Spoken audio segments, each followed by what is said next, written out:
until we expose ourselves to different situations, get out of comfort zone and so on. So I think just open-minded exploration, let things happen to you, don't take anything too seriously. I started my career as a programmer, for first 3-4 years, I moved to product management. But almost everything that would have happened in our career was not planned.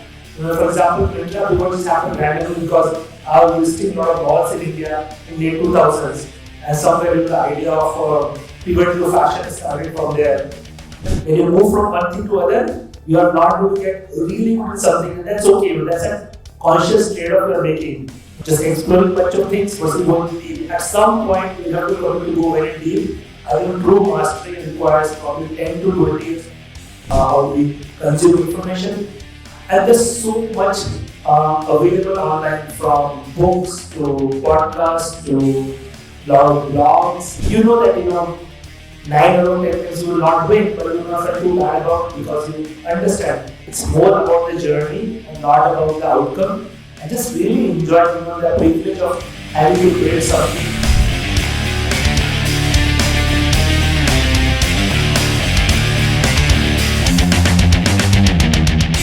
Well, what could be a better way to conclude this very inspiring day? We have absolutely a chat that's going to be remembered for a lifetime. We are thrilled to have a candid conversation with two remarkable visionaries who have made significant strides in the tech and media world. Ladies and gentlemen, join along with me as I truly take the pleasure of firstly welcoming Mr. Mukesh Bansal, founder of Curefit and Myntra, with a bigger applause. Mr. Mukesh has been a trailblazer in the Indian digital revolution. He founded Myntra, the leading fashion retailer in India, which was acquired by Flipkart for $370 million. Mukesh later founded Curefit, now India's largest omni-channel fitness platform with over 600 centers across 50 cities. He has also played vital roles in Flipkart and Tata Digital and is the force behind Myntra Labs, which has invested in high-impact ventures like Grow and Skyroot. Ladies and gentlemen, Mukesh is also an author of No Limits, Science of High Performance, and Hacking Health. With that, truly a man who needs no introduction. Put your hands up and let's welcome Mr. Mukesh Bansal. Happy warm welcome to you, Mr. Bansal. Thank you so much for your fantastic time on stage. Nextly, I take the pleasure of requesting Mr. Pankaj Mishra, journalist and co-founder of Factor Daily, to please join me on stage. With over 2 decades of experience in journalism, Pankaj has worked with leading publications including The Economic Times, Mint, Times of India, and TechCrunch. We've heard him in the morning as well. And now, let's get started with an absolute fireside chat. Over to both of you. Thank you so much. Mukesh, good to be here. So there is one promise I will make to all of you. I'll let you go in about 20-25 minutes. And I hope I unlock enough energy from Mukesh for you to carry and navigate the world out there. It is crazy, I just got in. Mukesh, since morning I was here, and there's so much of talk about organizations, ideas, and really heavy problems. So it's great to put a spotlight on an individual. It's very liberating for me. That's what it is. I can put a face to the solution. A lot of times we talk about Mukesh as a renaissance man of the Indian startup ecosystem. As an engineer who was a product manager in late 90s in the US, came back, there wasn't even a Swedish movie released back then, came and did what he had to do. Let us time travel, Mukesh. Say, anyway, this is going to be a fiction. You meeting a 20-year-old Mukesh today, what will it be about? I think my first conversation will be just about patience. The problem with when you're in 20s, you are somehow feel so impatient. Most people in their 20s will feel like, unless you do something in next 2 years, next 4 years, you are an absolute failure in life. your career is not going anywhere, and which is so bizarre because in your 20s, obviously you have your entire career ahead of you. It took me like more than 2 decades to realize that anything worthwhile easily take 10 years to do. Both by Myntra is still going on. It's now 17-year-old company. Curefit, we are going to finish 10 years in 26, and I think we're going to start in second phase of Curefit, after 26. So my primary advice to people in their 20s to be really patient. Second is just explore a lot of things. The world is a fascinating place. There's so many things to learn. We don't truly know, what we believe in, what we care about, at least until we expose ourselves to different situations, get out of comfort zone and so on.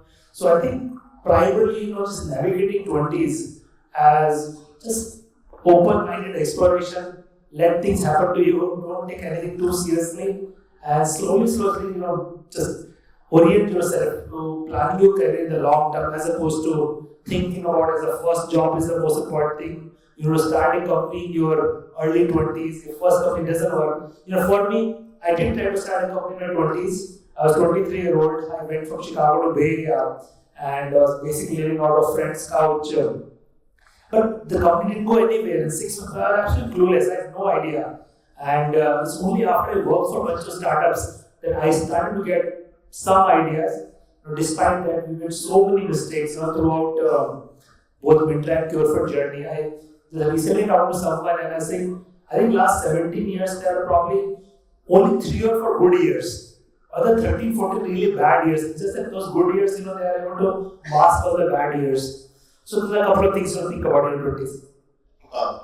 Okay, difficult to imagine that, but good. The other thing is, if we go back to how you shape your career, multiple entrepreneurial ventures, if you were to start today, what are the things you will keep in the bag and what are the things you will give up? The same word, I'm not clear with the questions. What will work for you today and what will not work? You mean in terms of approach, in terms of ideas? Things that you have, whether it's skill or your mindset. I think, there is a misnomer about people give too much credit to second-time or third-time entrepreneurs. I think for an entrepreneur, what is now called beginner's mindset is very important. So now I'm at a point where I still have a lot of energy and interest. I want to do more things, but my continuous reminder to myself is to try to forget what has happened in the past. This whole being there, done that mindset, I think is a big blind spot because today's environment is very different. So that's kind of first thing. So just, I think there's a lot of joy in being able to approach something for the first time and be open to all possibilities. Entrepreneurship also a lot of about serendipity. A lot of things happen, you don't realize, you don't plan for almost everything that would have this happened in my entrepreneurial career was not planned. For example, Myntra pivot just happened randomly because I was visiting a lot of malls in India in late 2000s, and somewhere the idea of pivoting to fashion started from there, and so on. So, other thing is, I probably compared to what I did in the past, I obsess a lot more about product. For most startups, I feel that you're truly born not when you get first funding. You're truly born when you have a product that minimum set of consumers truly love. They're fanatic about the products, and it's a very, very hard problem. It requires a lot of obsession about small details. So that's the other thing I'll focus on. It's a little bit cliche, but people are so important, especially first 10 or 20 employees you work with. So I'm truly obsessed about it. There's a culture fit, there is meeting of mind, there is shared vision about what you're collectively trying to do. And for the other thing, it's just a lot of fun in the process. Startups, no matter what you do, no matter who you are, odds are going to be against you. And if, for example, if I tell you that we are going to play a lottery where 10% chance of winning, 90% chance of losing, you know that 9 out of 10 times you will not win, but you will not feel too bad about it because you understand. I started very much like that. So recognizing that it's more about the journey and not about the outcome, and just really enjoying the privilege of having to build something with other people and just enjoying every single day because learning comes through the roof. So I'll probably focus a lot more making sure, not worrying too much about what will happen 6 months from now, but truly enjoying what you get to do today. Mukesh, there's also a lot of high performance. The way you talk these days, I've heard your Sparks podcast, and you've almost become an ambassador of high performance when it comes to individual entrepreneur or professional. Is there a science to it? There is a science to it. People are biohacking, people are doing all kinds of things. In your journey, what are the most practical things you are learning? See, I'll maybe, since Olympics are going on right now, I'll start with, what do you think, the Olympics happen every 4 years, but what do you think the athletes do other 4 years, the outside of these 30 days of Olympics? They're training every day, right? Every day they show up, there is nobody watching them. They work with their top class coach, their countries are pushing their performance. So I think ultimately all high performance boils down to that. I think showing up every day, whatever you want to be good at writing or you want to be good at product management or programming or about your personal fitness. So I think for me, high performance boils down to first of all, it's clear about what do you want to be good at, what is your benchmark. In the previous panel, we were talking about role model. So what is role model? And then everything that you try to do has certain rules of the game. So understanding those rules of the game. And really just designing a practice routine and then show up every day and put in the hard work every single day and keep doing that. That's what pretty much high performance boils down to. High performance is not about being, doing multiple things simultaneously. A lot of high performance requires giving up many things. So you can focus all your energy on few things and then push your boundaries of that. Staying with the same product for a long period of time, earlier I mentioned 20s, you should explore a lot of things, but that comes with a downside. Downside is that when you move from one thing to other, you are not going to get really good at something, and that's okay. But that's a conscious trade-off you are making in just exploring a bunch of things versus going deep. At some point, you have to commit to go very deep. I think true mastery requires probably 10 to 20 years of dedicated focus on one area, which, in my opinion, most people should do in late 20s, early 30s. Not earlier, but sometimes with that clarity, you can start earlier also. So I think that's what high performance was. Mukesh, the other thing that strikes all of us here about you is multiple startups, right? Like they call serial killer or serial entrepreneur. And serial killing myself. And how do you stay relevant? And are there reality checks for you every time you go out there? Come up with a new idea, go back to the investors perhaps to raise funding, hire a team. How is that journey for you? Are there any reality checks for you? No, big time, right? So, 2015, I was at Flipkart along with Amod, and at some point I was running pretty much most of Flipkart was, 7,000 or 8,000 employees. And when you're in senior leadership in a large company, you basically need to send one email. And a lot of people will think about seriously, plans will get created, budgets are there.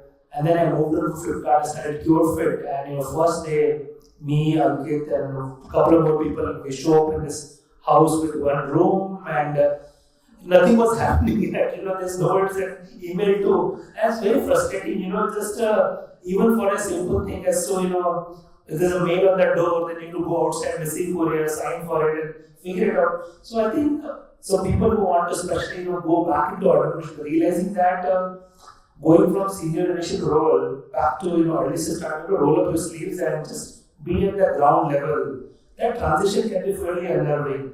Now that I've done a few times, I'm quite used to it. In fact, almost look forward to it.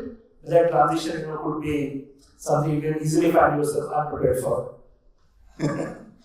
Great. That is quite a reality check. Other reality check is you keep realizing that next generation of entrepreneurs and youngsters are much smarter than you. They know more, and it gives you a huge complex. You see, like you're talking to 25-year-old, and how much that person knows today, and you realize how clueless you were or I was when I was 25, and that gives you serious complex. How do you really compete? So in some way, that also keeps you on my toes. Yeah. We are where we are, so I can't escape the room without mentioning AI, right? And there have been a lot of discussions earlier today in the room. For someone like you, who is trying multiple things in the age of AI, how are you navigating all this? How are you learning, or how do you learn? Yeah, so I will not comment on AI hyper stuff, but AI is very important. There is no question, and AI is more than 50 years in the making. Actually 75 years. First serious AI conference happened in 1957, if I'm not mistaken, and there's been lots of ups and downs since then. It is going to change the world in quite dramatic fashion over next 1, 2, maybe even 3 decades. So my only message to everyone is invest time in learning about AI. I think it's a paradigm shift thing. The way things will happen in future is very different. It is first time we are very close to being able to replicate or even exceed human brain, at least in some areas. And that is very profound implications for how learning will happen, how we perform work at our jobs, how we consume information. And there's so much available online, from books to podcasts to a lot of blogs. I started my career as a programmer. For first 3-4 years, I moved to product management. So it's been 22 years since I have not programmed. But recently, I've gone back to start learning programming in Python, because I want to see this thing for, instead of reading only superficial level, what does it take to write even a simple program to be able to call ChatGPT API and see what response you get back, and how does the whole architecture work and so on. It's not very complicated, but you have to apply yourself. So my one message will be to learn as much about AI. Otherwise, you'll be dealing, you'll find yourself in the world with this, magical black box which does a lot of things that you have no idea, and you will then feel really left out. Yeah, that makes a lot of sense, Mukesh. Earlier today, in fact, throughout the day, there have been conversations about industry academia gap. And there are folks from the industry, and then there are folks from academia. And there are long deliberations about this gap. I was actually imagining an individual, a 22-year-old, like we talked about. And I was wondering, where does that person stand today? You talk a lot about impact, how to build impact through careers, navigate all of this. What would you talk to a 22, 23-year-old today? Yeah, I think a little bit repeating, but obsession about learning is very important. Playing the long-term game, exposing yourself to a lot of different ideas. Develop some method for self-awareness. Part of what is the difference between 22-year-old and a 42-year-old? Primarily, as with age, you are more self-aware. And when you're self-aware, you are better equipped to make choices. 20s, we feel so much peer pressure. But how much peer pressure you feel? I hope not. But yeah. So, because in this whole idea of FOMO, right? Because everyone's doing it and you have to do it. In Bangalore, evening everyone's going to pub, so you have to also go to pub, right? It's not a very deliberate choice that you're making. So investing in the activities, it could be anything. It could be meditation, sometimes even sports. It's amazing how much you learn about yourself playing any sport. So huge fan of that. Sometimes finding the right mentor, introspecting in any way, or journaling. Just have some space. Today I'm pretty sure is there anyone in the room without his or her cell phone? Anyone? No, right? So this device is now attached to us. It goes with us everywhere. We are so attached to our device, we don't even lose our phones anymore. Anyone who's lost their phone in the last 1 year? Raise your hand. 1%, right? How many people have lost their phone once in their life? Nearly everyone. So because 10-15 years ago it was a foreign device, we had no cognitive awareness. Now we are so used to it, we intuitively know where exactly our phone is. So we just, without thinking, we pick it up, keep it on our phone or back. But because of that, there is a continuous distance. The moment this talk will get over, Me included, we all go to our phone, check our WhatsApp messages, emails and so on. But not creating that space where you're reflecting about things, you're processing what happened in your day, what your own thoughts are. And that seriously hampers your ability to make choices. That's consuming input, output. So that either it doesn't create that space and you're disconnected from the device, disconnected from people, reflect, because as a result, you will, with that gap, you will be in much better position to make a choice about, what you want to do, what you don't want to do. You can't do everything. You can't be everything. You can't be like everyone. You can't be out of the place at one simultaneously. But unless you're thinking deeply about it, you can't make those choices. Wonderful. My last question to you before we invite everyone to ask you questions. If we speak to industry or academia today, one of the things that comes out is today's young and restless. They want to retire early, for example. They only want to have gigs. And so this, they want to escape from all this. And you hear this from both the quarters. And one of the reasons that we coming across is the idea of resilience or failing or failures and things like that. In your multiple careers and everything that you do, what are you learning about failure? See, I think failure is directly proportional to how difficult a thing you're going to try. If you don't want to fail, try the easiest possible thing. As someone else today, let's say you take a government job. Once you get in, there is no failure. You are secure for next 40 years. Promotion happen on time, but that's one way. So, but if you are ambitious, you are driven, you want to make some impact. That means you have to take risk. If you want to take risk, there is going to be failure. So if you are embarking on that path, then developing that comfort with failure is a very, very important entrepreneurial skill. And you cannot be an entrepreneur for 10 years unless you develop a pretty close relationship with failure. There's somebody who said, success is nothing but going from failure to failure without loss of enthusiasm. So how do you maintain your enthusiasm through each failure point is extremely important. Just plug in another one.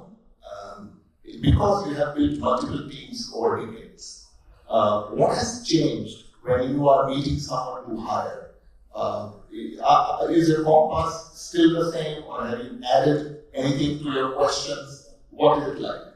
I think, at least for me personally, I've realized that interviewing is the question you ask and the answer you get, and answer may be right, wrong, but the softer factors are enormously important. There is now a lot of research also shows that most interviewers make up their mind about the candidate's first minute or two, and the rest of it is just only about validation. So, how much, what kind of energy you feel in the candidate, wavelength match, cultural match, this so-called Google's airport test is, if you want to step with this person, can you talk to that person for 2 or 3 hours, so you're already, waiting for the interview to get over. So I look for those softer signals a lot. Second is, depending on seniority or prior track record. I think interviews, people can figure out if this is the right things, it's not that complicated. But your track record is what your real resume is. So I pay a lot of attention. I just ask people to explain that what is the most significant thing they have done, and explain to me how they have done. And just hearing the thought process, you get to know how sincere they are they taking too much credit for something which obviously done by a team, are they honest in what didn't go well and so on, and I have to make my decision based on that. Awesome. So we come to an end, and I hope the organizers consider us for the most punctual session of Yeah, we give you 10 minutes back. That's good. Thank you. Thank you.